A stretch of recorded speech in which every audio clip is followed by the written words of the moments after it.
पुढच्या बातमीकडे वळूयात। महापालिका निवडणुकीमध्ये महायुती एकत्र येण्याचं ठरलं, मात्र जागावाटपात अडचणी येत आहेत। महायुतीमध्ये जागावाटपाचा फॉर्म्युला निश्चित करणं कठीण आहे। महापौर कोणाचा, इतर पदांबाबत काय, या संदर्भात महायुतीमध्ये तिढा कायम असल्याचं बोललं जात आहे। महापालिका निवडणुकीत महायुती एकत्र येण्याचं ठरलं, मात्र जागावाटपात अडचणी आहेत। अनेक ठिकाणी संघर्ष आहे। जागावाटपाचा फॉर्म्युला निश्चित करणं कठीण आहे। महापौर कुणाचा, इतर पदांबाबत काय, या संदर्भात तिढा कायम आहे। जे नगरसेवक आजही ठाकरेंच्या सेनेकडे आहेत, त्या जागा शिंदेंच्या सेनेला देण्यास भाजपचा विरोध आहे। आधीच्या निवडणुकीमध्ये जिथे आमदार जिंकले ती जागा त्याला, असा फॉर्म्युला वापरण्यास देखील अडचणी आहेत। युती झाल्यास दोन्ही पक्षांमध्ये बंडखोरीची देखील शक्यता अधिक आहे। कल्याण डोंबिवलीमध्ये भाजपला किमान 55 ते 60 जागा हव्यात, अशी सूत्रांची माहिती आहे। शिंदेंच्या शिवसेनेचा भाजपच्या मागणीला विरोध होण्याची शक्यता आहे। 131 जागांच्या पालिकेमध्ये भाजपला किमान 55 ते 60 जागा हव्यात, अशी सूत्रांची माहिती आहे।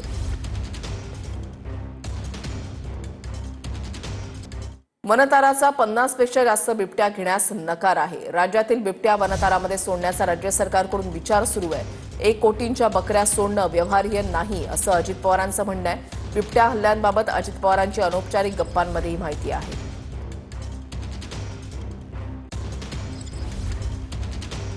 वनताराकडून 50 पेक्षा जास्त बिबट्या घेण्यास नकार असल्याची माहिती जी आहे ती मिळतेय आणि 1 कोटींपेक्षा जास्त किमतीच्या बकऱ्या ज्या आहेत त्या जंगलामध्ये सोडल्या जातील, असा निर्णय जो आहे तो सरकार घेत असल्याचं कळतंय आणि त्याच्यावर अजित पवारांनी आपलं मत व्यक्त केलेलं आहे।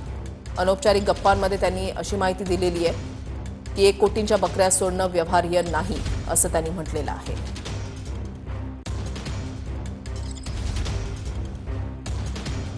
डिसेंबरला दुपारी 3:30 वाजता मुंबईतल्या CCI मधील पॅडल कप स्पर्धेमध्ये सहभागी होणार।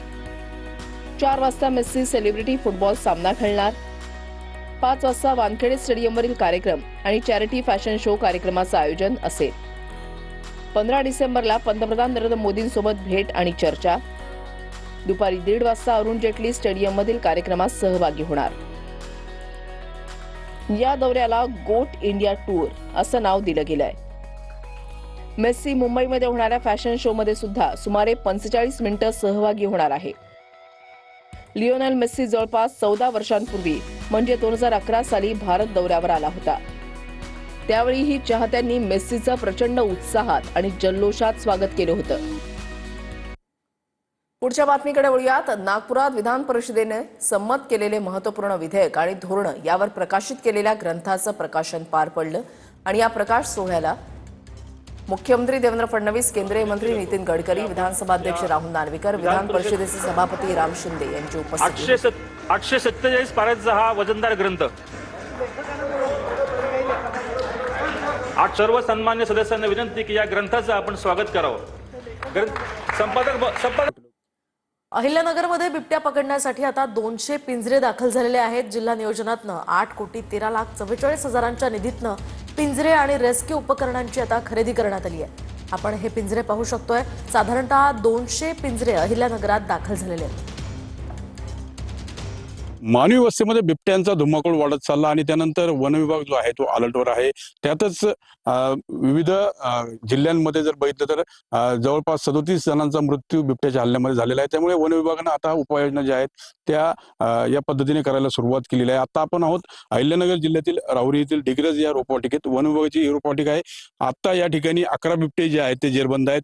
त्यामुळे नवीन पिंजऱ्यांची व्यवस्था जी होती ती गरजेची होती आणि त्या अनुषंगाने जवळपास 20हून अधिक नवीन पिंजरे जे आहेत ते या डिग्रज येथील रोपवाटिकेसाठी दिलेले आहेत। निधीची कमतरता आहे, आपत्कालीन निधी वापरावा लागतोय। वनमंत्री गणेश नाईक यांनी उपाययोजनांबाबत माहिती दिली, मात्र त्याची अंमलबजावणी कधी होणार हे महत्वाचं आहे। मनोज गाडेकर, TV9 मराठी, अहिल्यानगर। पुढच्या बातमीकडे लातूरमध्ये माजी केंद्रीय गृहमंत्री शिवराज पाटील चाकूरकर यांच्या अंत्ययात्रेला आता सुरुवात झाली आहे। देवघर या त्यांच्या निवासस्थानापासून वरवंटी गावाच्या शिवारात असलेल्या त्यांच्या चाकूरकर फार्म हाऊस पर्यंत ही अंत्ययात्रा जाणार आहे। त्या अंत्ययात्रेमध्ये मोठ्या संख्येनं लोक सहभागी झाल्याचं आपण पाहतोय। त्यांचे कार्यकर्ते, पदाधिकारी यासह गावातली लोक या अंत्ययात्रेमध्ये सहभागी झालेले आहेत। शिवराज पाटील चाकूरकरांची ही अंत्ययात्रा आहे. काल त्यांचं निधन झालं होतं. 90व्या वर्षी त्यांनी राहत्या घरी अखेरचा श्वास घेतला आणि आज त्यांच्यावर अंत्यसंस्कार केले जाणार आहेत.